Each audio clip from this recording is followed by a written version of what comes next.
Alam mo ba dati, ayoko talaga ng mga sipsip at mas lalong ayokong matawag na isang sipsip. But then I realized na lahat ng mga umaangat ay mga sipsip.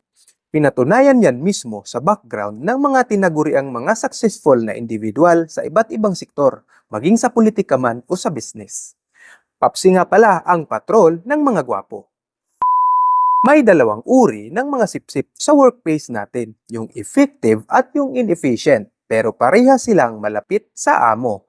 Ang example ng isang inefficient na sipsip ay sila yung mga taong magaling makipag-usap sa amo, sinisiraan ang katrabaho at pinupromote ang sarili. Sila din yung madalas naghahanap ng mas madaling trabaho at iniiwasan ang mahihirap. Sila yung trabahador na nagsisipag-sipagan kapag may nakatingin pero kapag wala, andun binabantayan ang mga kasamahan at naghahanap ng panibagong maipupuna at mai-report habang sariling kakulangan ay hindi nakikita.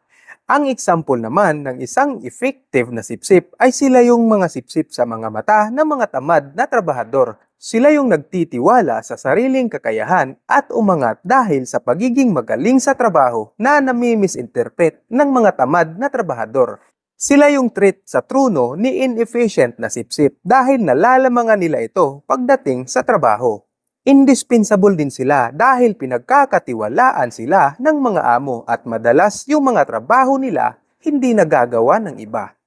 Kaya huy, may payo ako sa'yo. Kung gusto mong i-dominate ang amo mo, galingan mo sa trabaho habang ikaw yung eyes and ears ng amo mo kapag wala sila. Basta ang pagre-report mo ay naaayon sa values and principles ng kumpanyang pinagtatrabahuan mo at hindi para sa pansarili mo lang.